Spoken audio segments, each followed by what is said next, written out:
Salut à toi jeune individu. Non, tu n'es pas un individu, tu es un individu. Voilà. Je vais bientôt faire une foire aux questions, une FAQ. Donc n'hésitez pas à poser vos questions en commentaire. Hop, pose tes questions, FAQ bientôt. Allez hop, le contenu. Bonjour à tous et bienvenue dans cette anecdote du concours d'éloquence. Alors oui, parce que dans mon lycée, chaque année, il y a un concours d'éloquence. J'avais participé à celui l'année dernière, il s'était passé 2-3 carabistouilles, j'avais improvisé le discours en fait. Cette année, donc, je veux reparticiper. On me dit, ouais, t'inquiète pas, il y aura un sujet, TKT, le sujet a été fait, on te le donne bientôt. Et je fais, ah, nice. J'attends le sujet avec impatience. Donc, le sujet n'arrive pas pour l'instant, mais un jour, je vais à l'amphithéâtre. L'amphithéâtre de mon lycée, c'est un lycée de C'était une pièce de théâtre, Platon, non pas Platon. Socrate, c'est grand mort, la fille. Je rentre et là je vois concours d'éloquence. Je fais ah, c'est pour moi. J'y vais, donc je m'approche. Et là je vois le sujet.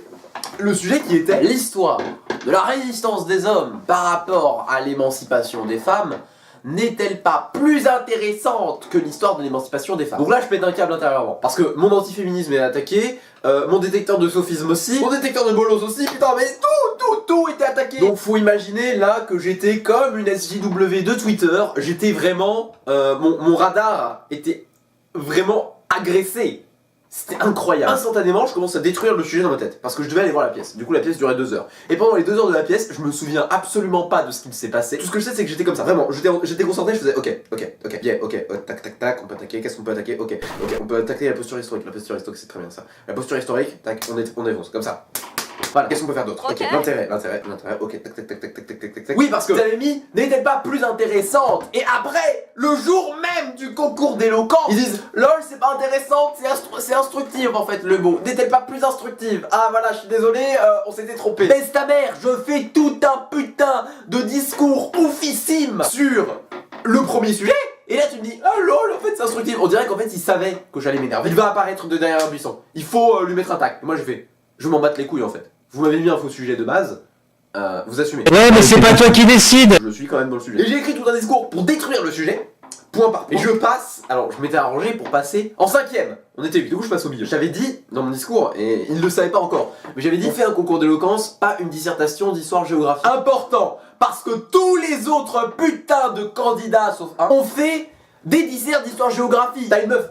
Ça je vais le dire, je m'en bats les couilles. T'as une meuf, elle a dit ouais moi je me suis fait agresser sexuellement, nanana. Elle a fait ça et elle était à 2 doigts de pleurer sur la scène. Et moi j'ai fait, je peux rien faire, c'est bon je ne peux pas lutter. Elle est beaucoup trop forte, elle a le pathos avec elle, en concours d'éloquence aussi merdique que celui-là, elle gagne instantanément. Tac. Ils ont tous fait ça, pas tous agressés malheureusement. Ça aurait été très drôle. Et puis après moi j'arrive et je fais bonjour, le sujet pue la merde, voilà pourquoi. En face de moi il y avait le jury.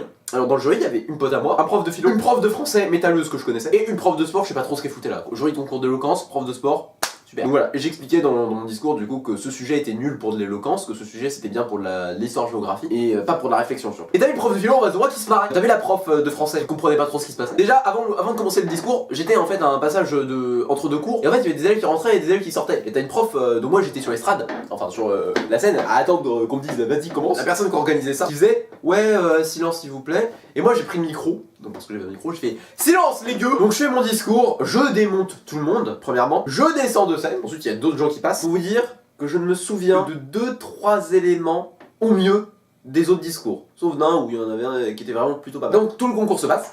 À la fin, le second gars qui avait fait un truc vraiment potable au niveau éloquent vient me voir et fait putain c'était ouf, t'as détruit le sujet, il comprenait rien. Je faisais oui. Ma pote du coup, qui a trouvé mon discours oufissime, qui se souvenait pas des autres discours aussi. Hein. Je lui ai demandé, tu te souviens des autres discours? Tu te souviens du discours de la personne que vous avez fait gagner? Non, on valorise pas la compétence, on valorise le conformisme. Et elle me sort, mais en fait t'aurais dû gagner. Elle dit, en fait, parce que t'as fait un truc qui critiquait le sujet, on pouvait pas te faire gagner. Donc en résumé de cette anecdote, Maël Tudal a vu un sujet nul.